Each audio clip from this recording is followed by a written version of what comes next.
Beberapa bulan yang lalu, aku berhenti menggunakan sosial media sama sekali dan gak main sosmed sama sekali. Awalnya aku pikir, yang bakal hilang itu cuma hiburannya aja.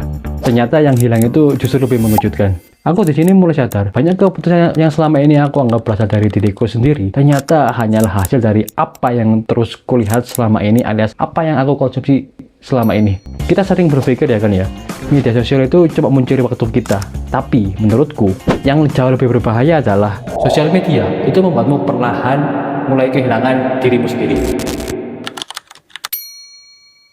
Well, di sini tuh kedengarannya berlebihan ya kan ya. Tapi semakin lama aku menggunakan sosial media, semakin aku kecanduan sosmed, aku sadar akan satu hal, yaitu yang hilang itu bukan cuma waktuku, tapi kepribadianku. Kalian sadar nggak sih? Di zaman sekarang, media sosial itu punya peran besar banget buat ngerubah diri kita. Cara kita menentukan makanan favorit, cara kita memilih tempat untuk nongkrong, bahkan cara kita memilih pakaian pun, semuanya itu benar-benar berubah sejak kedatangan sosial media. Padahal zaman dulu ya kan ya, sebelum adanya media sosial, standar hidup, gaya pakaian, dan nilai-nilai diri kita itu dibentuk dari orang-orang yang hanya ada di sekitar kita loh. Seperti teman, keluarga, atau tetangga kita. Dahulu kita nggak dipaksa untuk bersaing atau membandingkan diri kita dengan standar hidup jutaan orang asing di seluruh dunia ini yang tampaknya kelihatan sempurna ya kan.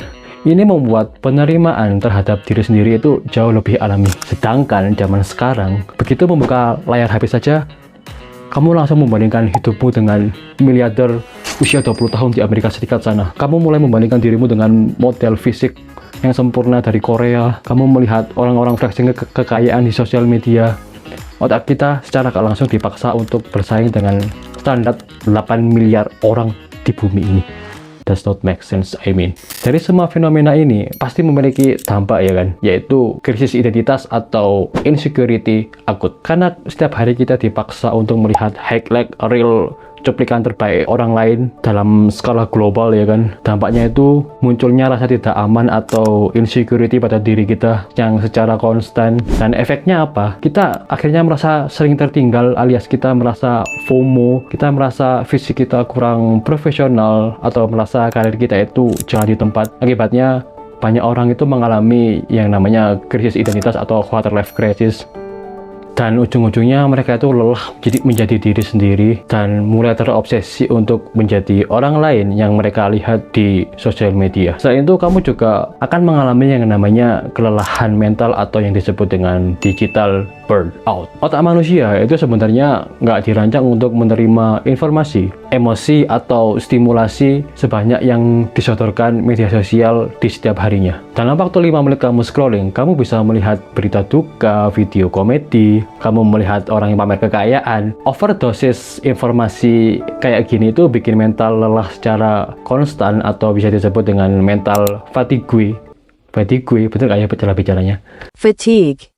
Banyak orang merasa cemas dan akhirnya stres tanpa tahu penyebab pastinya apa. Padahal itu adalah sinyal dari otak yang sudah kelebihan beban kerja. Dan sadar juga nggak sih, dari semua ini kamu mulai gak tahu kamu maunya apa. Karena sekarang kamu lebih sering bertanya, apa yang lagi viral saat ini ya? Apa yang lagi tren di internet saat ini? Kamu benar-benar gak tahu maumu apa dan hanya mengikuti hal-hal yang terjadi di media sosial. Contohnya pas kamu lagi cari kerja, kamu cari-cari jurusan apa sih yang lagi viral di TikTok saat ini. Kerja IT gaji 20 juta per bulan katanya. Data analis gampang dapat kerja kok katanya. Semua katanya berdasarkan apa yang kamu scrolling. Dan akhirnya kamu pengen ya kan. Dan semua keinginanmu itu berdasarkan apa yang kamu lihat di sosial media. Padahal belum tentu kamu itu suka ngoding, belum tentu kamu itu menikmati pekerjaan di depan komputer selama berjam-jam. Kamu mengejar gambaran sukses yang sering muncul di feed bukan karena benar-benar mengenal minatnya. Atau coba kita ambil contoh lain.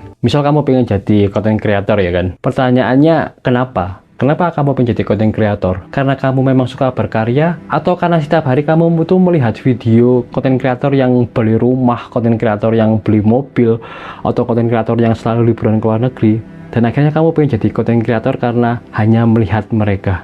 Padahal yang kelihatan itu cuma puncaknya aja, bukan proses mereka. Kamu gak tahu kan kalau mereka itu bertahun-tahun buat konten tanpa hasil, video mereka sepi selama bertahun-tahun, tekanan mereka selalu besar untuk terus berkarya. Hal-hal di sosial media kayak gitu yang sering nampilin hasil akhirnya aja, bukan prosesnya. Lalu bagaimana cara mengatasi ini semua? Solusi pertama, solusi dari gua adalah berhenti mengkonsumsi sebelum menciptakan. Bagaimana itu maksudnya? Kebanyakan orang saat bangun tidur itu langsung buka sosial media ya kan? Akibatnya pikiran pertama yang masuk dalam otak mereka itu bukan berasal dari dirinya, tapi dari orang lain. Sekarang coba deh kamu balik urutannya. Kamu bangun pagi terlebih dahulu, berpikir terlebih dahulu, kamu menulis atau belajar terlebih dahulu, baru membuka media sosial. Jangan begitu, otakmu punya kesempatan untuk menghasilkan ide sendiri sebelum dipenuhi ide orang lain. Solusi kedua dari aku adalah sisakan waktu tanpa input. Bagaimana maksudnya? Sadar nggak sih? Biasanya kita tuh hampir benar-benar gak merasa bosan. Kita nggak pernah merasa sendirian. Contohnya, waktu kita lagi makan, kita sambil lihat YouTube. Waktu kita lagi ngantri, kita itu sambil scrolling TikTok. Bahkan kita mau tidur pun, kita masih buka Reels Instagram. Kita benar-benar nggak pernah bosan, kita benar-benar nggak pernah kesepian. Padahal ya kan ya, kreativitas dan refleksi itu sering muncul saat otak kita itu tidak terus-menerus menerima rangsangan. Sesekali coba deh, kamu itu berhenti atau stop scrolling atau mengkonsumsi media sosial saat kamu itu bosan. Karena dari kebosanan itulah yang sering muncul pertanyaan-pertanyaan yang benar-benar milikmu sendiri. Dan dari rasa bosan itu muncul ide-ide kreatif untuk hal-hal yang mungkin nggak pernah terpikirkan olehmu. Solusi ketiga, mulai menulis pendapatmu sendiri.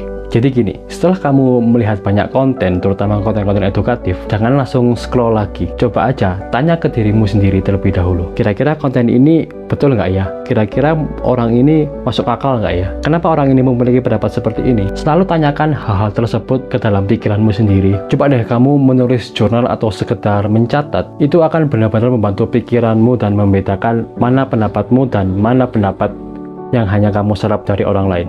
Solusi keempat, kurangi algoritma dan perbanyak pengalaman nyata. Identitas itu tidak hanya dibentuk dari apa yang kamu lihat, tapi juga apa yang kita alami. Kalau semua pengalaman itu berasal dari layar aja, maka algoritma itu punya pengaruh yang sangat besar untuk dirimu sendiri. Coba deh, kamu itu ngobrol dengan orang baru, belajar keterampilan baru, membaca buku dengan sudut pandang yang berbeda, dan ikut kegiatan-kegiatan di dunia nyata seperti ikut komunitas, kamu coba interaksi dengan orang nyata. Intinya kamu harus keluar dari sosial mediamu dan cobalah kehidupan yang lebih nyata.